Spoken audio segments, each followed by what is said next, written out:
So there Marcus Webb sat, in the most depressing waiting room in the entire Orion arm, watching a Vrexian clerk named Klatch slowly, and I mean glacially slowly, process his shipping license renewal. The chairs were designed for species with entirely different skeletal structures. The lighting gave everything a sickly green tint, and the music, some kind of a tonal Thessian throat singing, made Marcus want to apologize to his own eardrums. Station Kepler 9 was supposed to be a quick stop. Scan in, renew the license, scan out, back to hauling protein paste across the sector. Easy. Except nothing involving galactic bureaucracy was ever easy. Klatch finally looked up from his datapad, all 6 of his eye stalks focusing on Marcus with what might have been suspicion, or might have been his resting face. Hard to tell with Vrexians. Human Marcus Webb. You are here for empathy certification renewal. That's right, Marcus said, trying to sound cheerful. Should be straightforward. I passed 5 years ago with flying colors. Nothing is straightforward, Klatch said, which seemed to be his personal motto.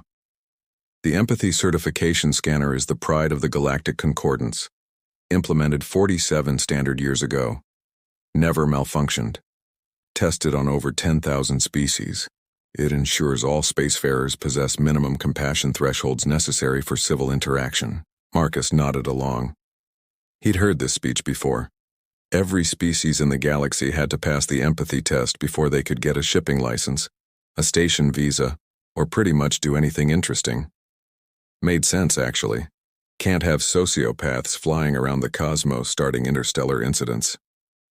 Please place your hand on the scanning plate, Klatch droned. Marcus walked over to the machine, which looked like an oversized microwave had a baby with a lie detector. Sleek, silver, covered in blinking lights that probably meant something to someone. He placed his palm on the cool surface. The machine hummed. Then it beeped. Then it made a sound like a cat coughing up a hairball. Then it started smoking. Marcus said, pulling his hand back. Is it supposed to do that? Klatch's eye stalks went rigid with alarm. All 6 of them. No, it is not supposed to do that. It has never done that.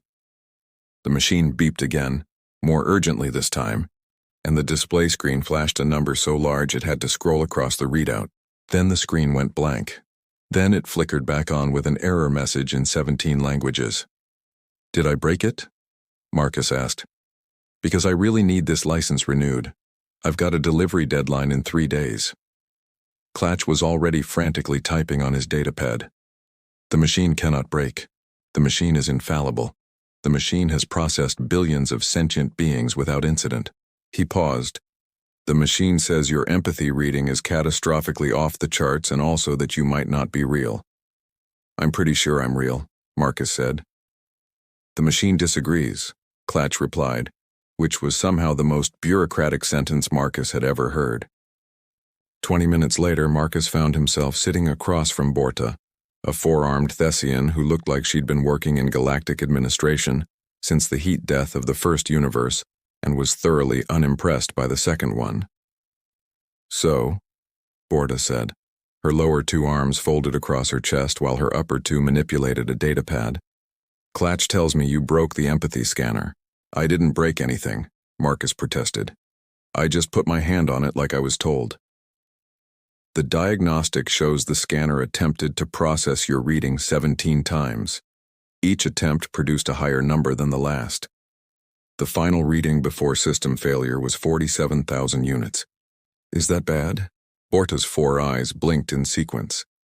The scale maxes out at 100. Most species register between 30 and 70. A reading of 100 is considered the theoretical maximum for empathetic capacity. 47,000 is not possible. Therefore, the machine must be malfunctioning. Or, Marcus suggested helpfully, maybe humans are just really empathetic? No species is that empathetic, Borta said flatly. Empathy has limits. It must, or a being would be paralyzed by the emotional weight of every living thing around them. The scanner measures 3 primary wavelengths: emotional resonance, theory of mind capacity, and suffering acknowledgement response. You somehow maxed out all 3 and then kept going. She pulled up a holographic display showing Marcus's reading compared to the galactic average. His line went so far off the chart, it actually left the projection field and hit the wall behind him. "This is either a critical malfunction," Borda continued, "or you are some kind of emotional black hole that will consume all feeling in the universe. Neither option allows me to approve your license." "Can we just try again?" Marcus asked. "Maybe I was nervous. Maybe I had too much coffee. Maybe the machine had a hiccup." Borda considered this. "The machine does not hiccup, but protocol allows for recalibration and retesting in cases of anomalous readings. We will try again." They tried again. The machine caught fire this time. Just a small fire, but still. They tried a third time with a completely different scanner at a different terminal. That machine displayed Marcus's reading, calculated for approximately 8 seconds, and then shut down every other system on the same power grid. "I'm calling the manufacturer," Borda said, her voice suggesting this was somehow worse than the fire. Marcus was escorted to a waiting room that made the first waiting room look like a luxury resort. The magazines were all in languages he couldn't read, about species he'd never heard of, with publication dates from before he was born. There was a water dispenser that dispensed something definitely not water. The clock on the wall counted time in base 14. He waited, and waited, and started to worry that maybe he was actually some kind of emotional anomaly that would get him blacklisted from space travel forever. Which would be bad, considering space travel was literally his job. When the door finally opened, Marcus expected another bureaucrat. What he got was Pip, a Quilnari who looked like someone had crossbred a ferret with a caffeinated nervous breakdown and given it 6 legs. "You're the human," Pip chittered, scuttling into the room with a toolbox and 4 of his 6 paws. "The one who broke my scanner, my beautiful, perfect, never malfunctioning scanner." "I didn't mean to," Marcus said. "Nobody means to." Pip was already setting up diagnostic equipment around Marcus's chair. "But you did it anyway. Do you know how many years I spent designing these scanners? 14 years. Do you know how many species I tested them on? 10,000. Do you know how many catastrophic failures I've had? 0. Until today. Look, I'm just a cargo hauler," Marcus tried. "I don't know what you want me to tell you." Pip attached a sensor to Marcus's temple, then another one, then 3 more. "I want you to tell me why your empathy reading is breaking the laws of neurobiology. The scanner works on a simple principle. It sends out a pulse that resonates with mirror neurons. It measures the echo.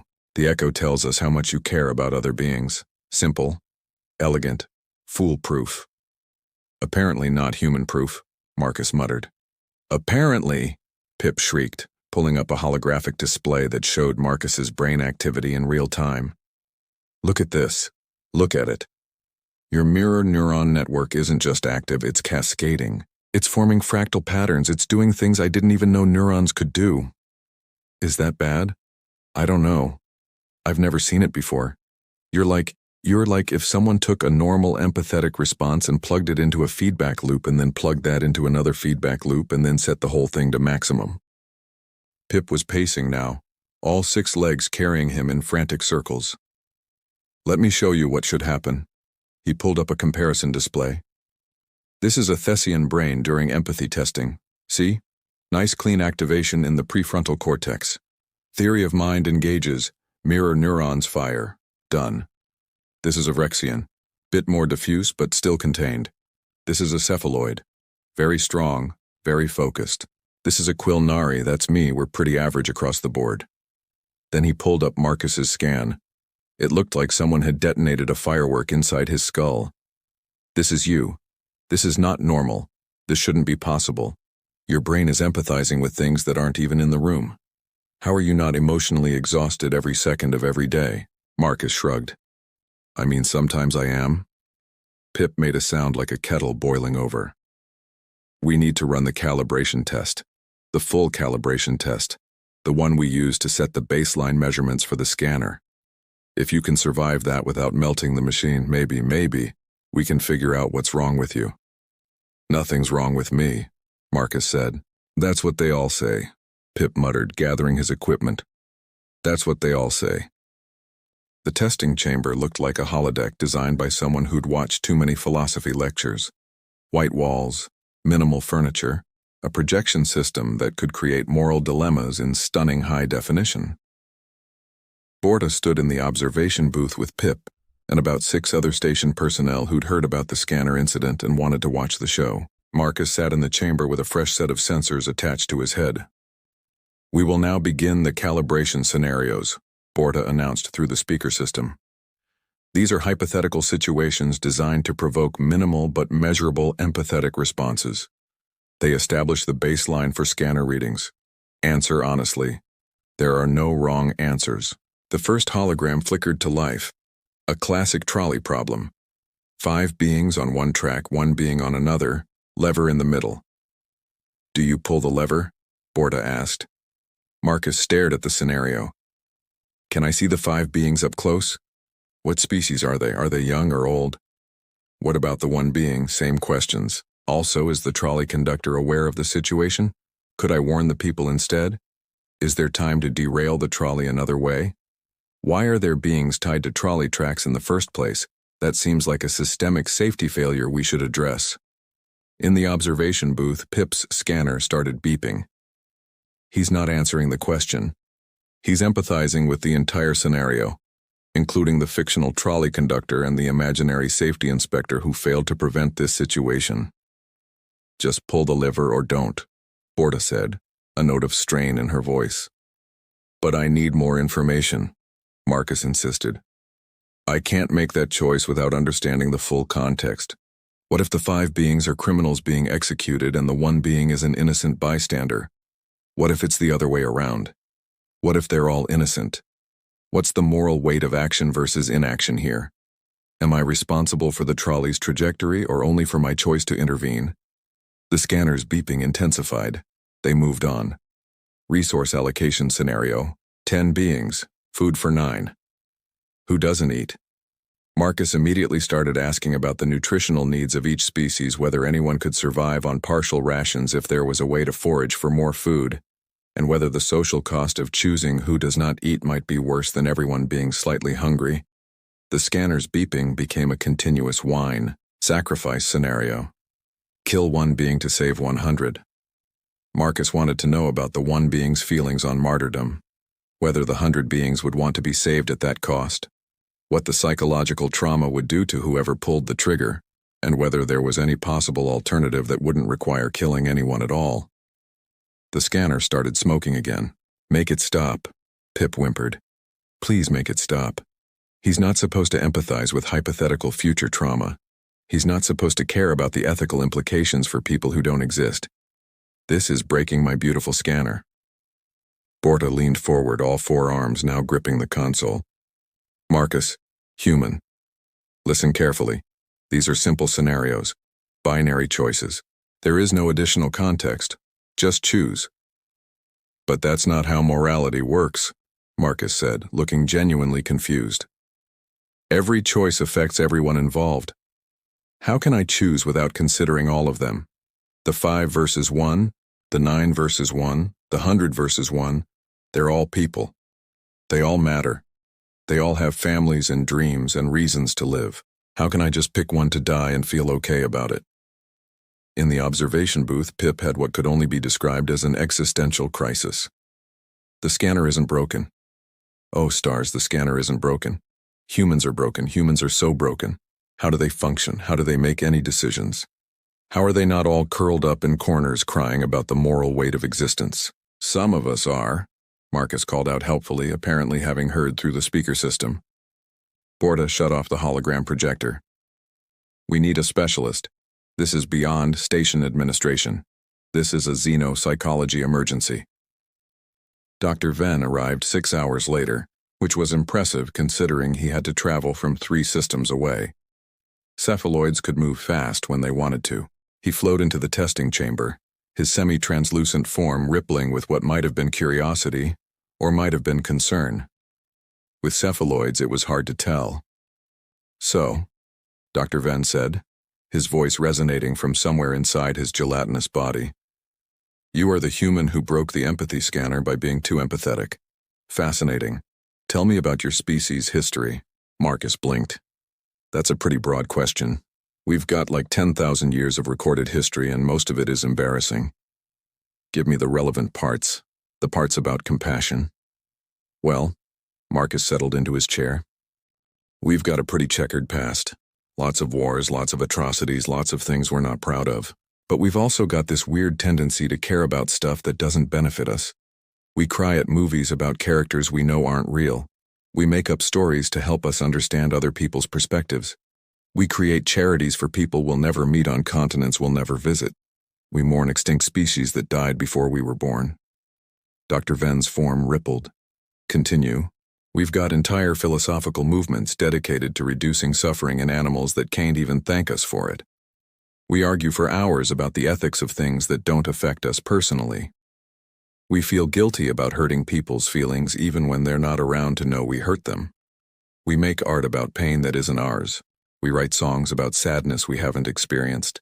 We teach children to consider how their actions affect others before they can even fully understand what others are. Pip was trembling in the observation booth. That's not normal.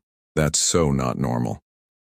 Most species, Dr. Venn said slowly, develop empathy for their in-group, their tribe, their family, their immediate community. It serves an evolutionary purpose. Cooperation increases survival, but it has limits because unlimited empathy would be paralyzing, yes? I guess that makes sense, Marcus said. Humans apparently never developed those limits, or they developed them and then culturally overrode them. You expanded your in-group to include everyone.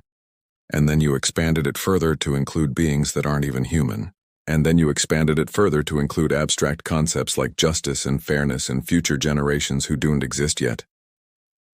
Is that weird? Marcus asked. It's unprecedented, Dr. Venn said. Most species evolve empathy for immediate survival and logic for everything else.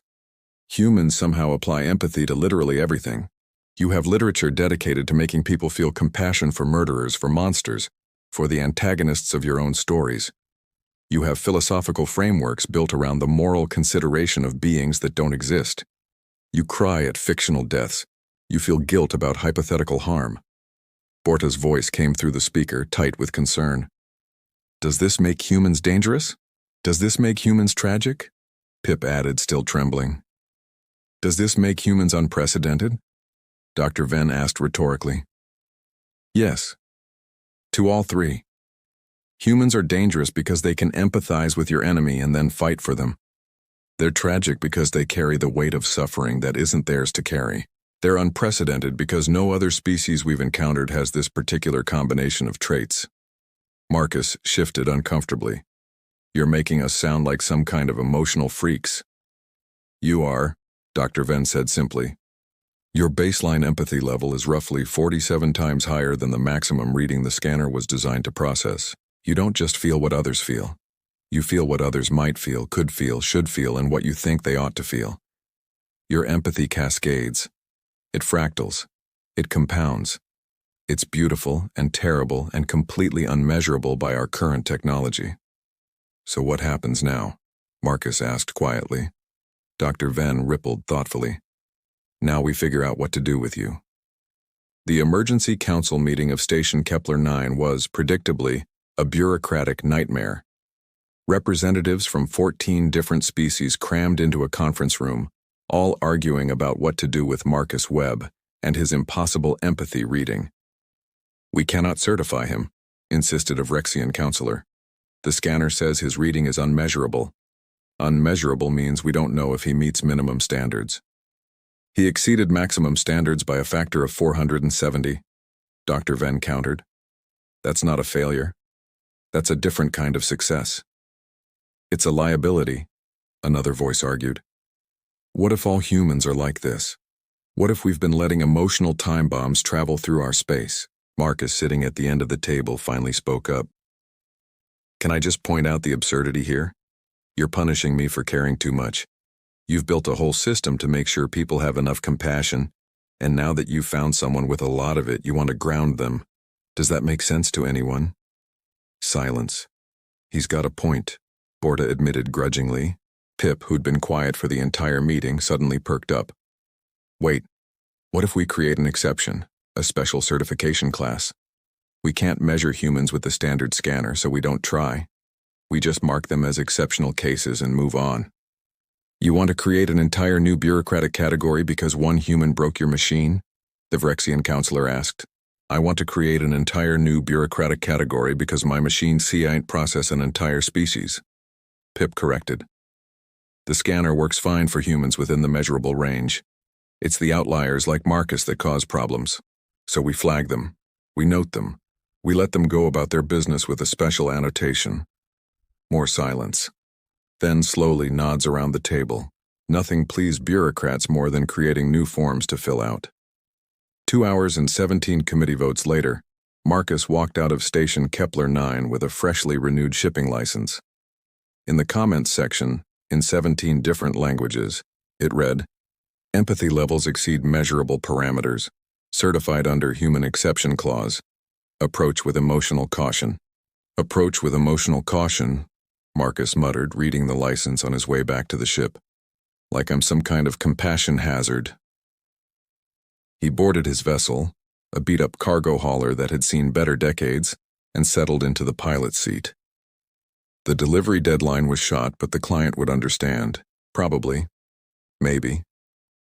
He'd send an apology and explain that galactic bureaucracy had gotten in the way. As the ship lifted off, the radio picked up a signal from a nearby station. Some Thessian ballad about lost love and distant stars. The melody was haunting, the lyrics even more so, and Marcus felt his eyes getting a little wet. Damn it, he muttered, wiping at his face. It's not even a real person. It's a song about fake people with fake problems. But he didn't change the channel. Back on station Kepler 9, Pip was installing warning labels on every empathy scanner in the facility. In 17 languages, they all said the same thing. Not rated for human use. In case of human subject, refer to exception protocols.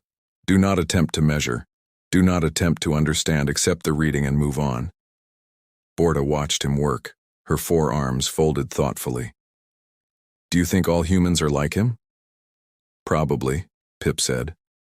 Which means we're going to need a lot more warning labels. And somewhere in the administrative depths of the Galactic Concordance, a new form was being drafted, a new protocol was being written, and a new understanding was slowly dawning on the galaxy's bureaucrats. Humanity had passed the empathy test by breaking the test itself. They were too compassionate to measure, too emotional to quantify, and too human to understand, which was perhaps the most human thing about them. The galaxy's first and only case of someone being too qualified for a compassion test. Marcus Webb, cargo hauler, emotional hazard, and proof that sometimes caring too much is the perfect amount of caring after all, even if it did break the scanner.